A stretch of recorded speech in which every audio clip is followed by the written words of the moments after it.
Shalom Bapak Ibu saudari terkasih, sidang jemaat yang diberkati Tuhan, jumpa lagi dalam Suara Gembala. Saudaraku, kali ini kita akan belajar tentang takut akan Tuhan. Saudara, ada berkat apa yang ditulis di dalam firman menjadi janji Tuhan ketika seseorang memilih untuk takut akan Tuhan. Kita akan lihat di dalam Mazmur 25 ayat yang ke-12 sampai 14. Saya bacakan, saudaraku. Siapakah orang yang takut akan Tuhan? Diawali dengan sebuah pertanyaan. Siapakah orang yang takut akan Tuhan? Kemudian dikatakan, kepadanya Tuhan menunjukkan jalan yang harus dipilihnya. Jadi kalau kita ini takut Tuhan, maka Tuhan akan menunjukkan jalan yang harus dipilihnya. Saudaraku, bukankah kita ini seringkali menghadapi persimpangan jalan? Kita bingung harus milih yang ini atau yang itu. Kadang-kadang kalau pilihannya baik dan jelek gampang ya, tapi kalau pilihannya antara yang baik dan yang baik dan yang baik, lah kita bingung, ya kan? Artinya baik di depan, nanti ujungnya apa kita nggak tahu. Yang tahu adalah Tuhan. Kita pilih yang A yang kita anggap baik, jalan itu kita tempuh, ternyata ujungnya nggak baik. Itu ya, ujungnya adalah kecelakaan. Kita pilih yang mana? Ya, sekali lagi yang Maha Tahu adalah Tuhan. Nah, di sini kepada orang yang takut akan Tuhan itulah dia akan menunjukkan jalan yang harus dipilih oleh anak-anaknya. Jadi syaratnya adalah takut akan Tuhan, saudaraku. Nah, kemudian tadi saya katakan diawali dengan kalimat siapakah orang yang takut akan Tuhan. Nah, kalau saudara teliti dalam bahasa aslinya, itu takut akan Tuhan itu mengandung makna menghormati Tuhan, memuliakan Tuhan, dan mentaati akan segala perintah-perintahnya. Itulah orang yang takut akan Tuhan.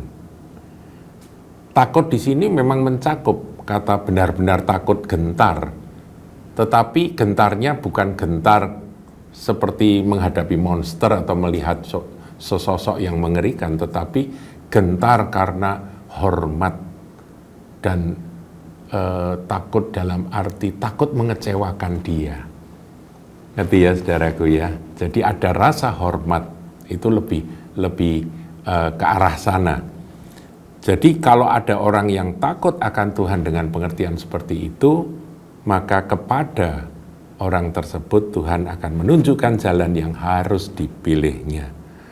Saudara, ini berkat yang luar biasa ya, berkat yang pertama.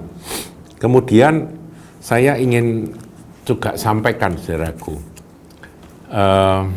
orang yang takut akan Tuhan itu dalam perjanjian lama itu banyak sekali muncul kalimat takut akan Tuhan. Coba kita lihat satu aja dalam Amsal 8 ayat yang ke-13. Takut akan Tuhan ialah membenci kejahatan. Jadi orang yang takut akan Tuhan itu otomatis dia nggak suka dengan kejahatan. Jadi kalau ada rencana jahat disampaikan itu dia langsung ada penolakan. Dia tidak suka, dia benci. Aku benci kepada kesombongan. Jadi juga benci pada sikap sombong. Tinggi hati, angkuh, arogan. Nggak seneng, saudara. Jadi kalau ngelihat ada orang yang hebat tapi arogan, itu ada rasa risih dalam hati. Kenapa? Karena dia takut akan Tuhan. Jadi kalau saudara punya takut akan Tuhan, yang pertama, saudara akan benci kejahatan. Mendeteksi kejahatan, rencana jahat itu cepat sekali dan tidak suka. Demikian kalau ada kesombongan, itu rasanya ada penolakan. Kemudian kecongkaan, ya sama dengan kesombongan, saudaraku ya. Tingkah laku yang jahat, perbuatan-perbuatan jahat, dan mulut penuh tipu muslihat. Terhadap orang yang mulutnya dolak-dalik, mulutnya penuh tipu muslihat, yang menjilat, kelihatannya manis, kata-katanya manis tapi dibalik itu ada rencana yang lain, itu langsung mendeteksi dan dia tidak suka. Jadi takut akan Tuhan itu luar biasa, saudaraku ya. Orang yang takut akan Tuhan itu akan otomatis membenci kejahatan, kesombongan, kecongkaan, dan tingkah laku jahat itu dia benci, dia tidak suka. Dan juga terhadap mulut yang penuh dengan tipu muslihat. Langsung dia tahu. Nah, sekarang kita kembali, saudaraku, kepada Mazmur 25 tadi ya. Tuhan akan menunjukkan jalan pada orang yang dipilihnya, itu ayat 12. Nah, berkat berikutnya, ayat yang ke-13, orang itu sendiri akan menetap dalam kebahagiaan. Nah, ini luar biasa. Bahagia itu bukan karena duit banyak, bukan karena rezeki mengalir dengan limpah atau dagang laris, bukan, saudaraku. Kebahagiaan itu ternyata kuncinya ada pada takut akan Tuhan. Dan di sini ada kalimat yang menarik untuk direnungkan. Orang itu sendiri akan menetap. Menetap itu artinya tinggal tetap. Jadi bukan cuma ngicipi kebahagiaan kemudian tidak bahagia. Enggak, dia akan terus-menerus berbahagia. Menetap dalam kebahagiaan. Dan, nah ini yang dahsyat, anak cucunya akan mewarisi bumi. Artinya apa? Berkat itu ngalir bukan hanya berhenti pada diri orang yang takut Tuhan itu, tapi sampai ke anak cucu, saudara. Jadi orang tua yang takut akan Tuhan itu akan jadi berkat luar biasa bagi anak cucunya, karena anak cucunya akan diberkati.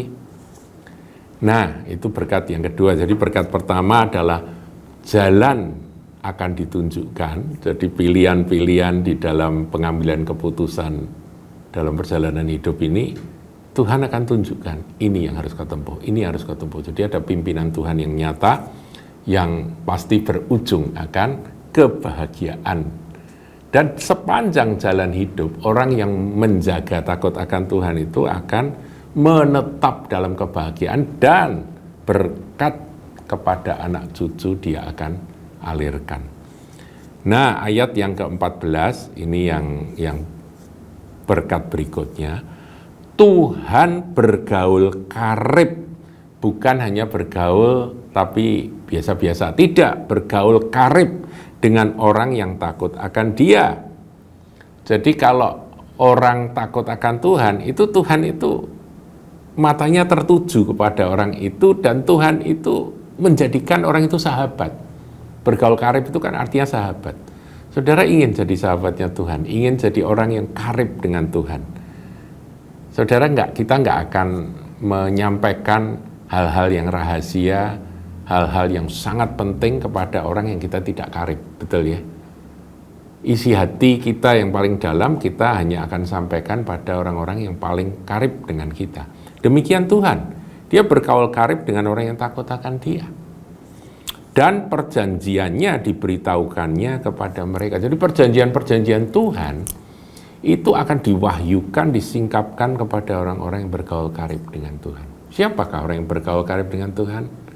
Orang yang takut akan Dia. Saudaraku, mari kita berdoa supaya kita boleh tetap menjaga takut akan Tuhan. Takut akan Tuhan adalah menghormati, memuliakan, memuji, meninggikan, dan juga mentaati akan apa yang Dia perintahkan. Menyadari sepenuh akan kedaulatan Tuhan atas setiap aspek kehidupan kita, baik atau buruk. Dia berdaulat. Itu orang yang takut akan Tuhan itu punya keyakinan yang kokoh tentang kedaulatan Tuhan. Sehelai di rambutku tidak akan jatuh kalau bukan Dia yang menghendaki. Itu orang yang takut akan Tuhan, saudaraku. Jadi orang yang takut akan Tuhan itu ujung-ujungnya dia tidak akan takut pada manusia. Dia tidak akan takut pada hal-hal yang dikatakan buruk di muka bumi ini. Tetapi dia percaya sepenuh, hatinya teguh. Dan berkatnya tadi sudah kita renungkan. Jalan ditunjukkan, jalan yang harus dipilih itu ditunjukkan, kemudian menetap dalam kebahagiaan, ada berkat bagi anak cucu, dan perjanjiannya akan diberitahukan karena Tuhan bergaul karib dengan orang-orang yang takut akan Dia. Tuhan Yesus memberkati.